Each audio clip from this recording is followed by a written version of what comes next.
भारत और रूस की दोस्ती बरसों पुरानी मानी जाती है।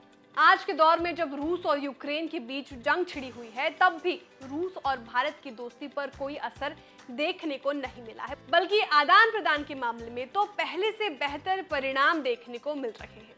खबर यह है कि इस दोस्ती ने इन दिनों अमेरिकी डॉलर की हालत खराब कर दी है।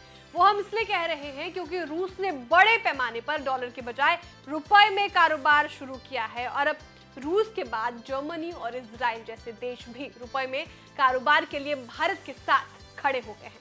क्या है ये पूरी खबर, बताएंगे इस रिपोर्ट में। हेलो वेलकम, मैं हूं श्रेया ठाकुर और आप देख रहे हैं विस्तार। भारत ने पिछले कुछ दिनों में आर्थिक मोर्चे पर कई कदम उठाए हैं।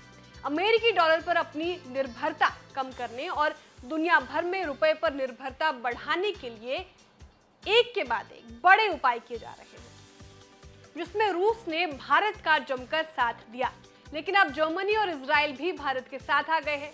जर्मनी और इजराइल की अर्थव्यवस्था को जोड़ दें तो ये लगभग 5 ट्रिलियन की अर्थव्यवस्था हो जाएगी। मतलब इन दोनों देशों का भारत को समर्थन देना कितनी बड़ी बात है। अब जर्मनी और इजराइल ने भारत के साथ स्पेशल वोस्त्रो अकाउंट की शुरुआत कर दी है। रुपए में व्यापार के लिए वोस्त्रो खाते की मदद से कोई भी देश भारत के साथ हुए आयात या निर्यात का मूल्य चुकाने के लिए रुपए का इस्तेमाल कर सकता है। आइए समझाते हैं कि वोस्त्रो खाता कैसे काम करता है। एक विदेशी कॉरेस्पॉन्डेंट बैंक को एक एजेंट के रूप में कार्य करने के लिए वोस्त्रो अकाउंट बनाया जाता है। इन सर्विसेज में उन देशों में ग्राहकों के लिए वायर ट्रांसफर, विड्रॉल और डिपॉजिट करना शामिल है, जहां घरेलू बैंक की फिजिकल रूप में मौजूदगी नहीं है। विदेशी कॉरेस्पॉन्डेंट बैंक घरेलू बैंक की ओर से ट्रेजरी सर्विस भी कर सकता है और अंतर्राष्ट्रीय व्यापार में भी तेजी ला सकता है।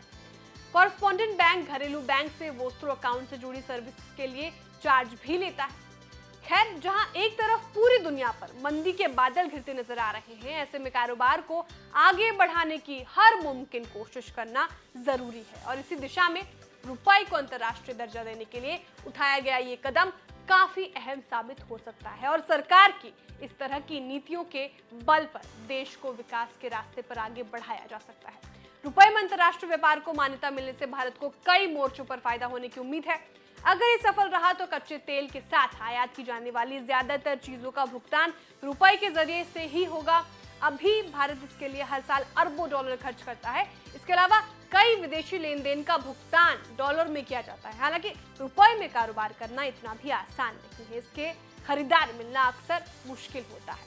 खैर, जिस तरह से रूस के बाद जर्मनी और इजराइल ने भारत का साथ देने की बात की, उससे अमेरिका जरूर माथा पकड़ लेगा और भारत की ओर से रुपए को अंतर्राष्ट्रीय दर्जा देने के लिए उठाया गया ये कदम काफी अहम साबित हो सकता है और सरकार की इस तरह की नीतियों के बल पर देश विकास के रास्ते पर आगे बढ़ा दे सकता है। आपको हमारी जानकारी कैसी लगी, कमेंट करके जरूर बताएं। वीडियो को लाइक और शेयर करना ना भूलें। साथ ही जो हमारे नए व्यूअर्स हैं वो भी चैनल को सब्सक्राइब करना ना भूलें।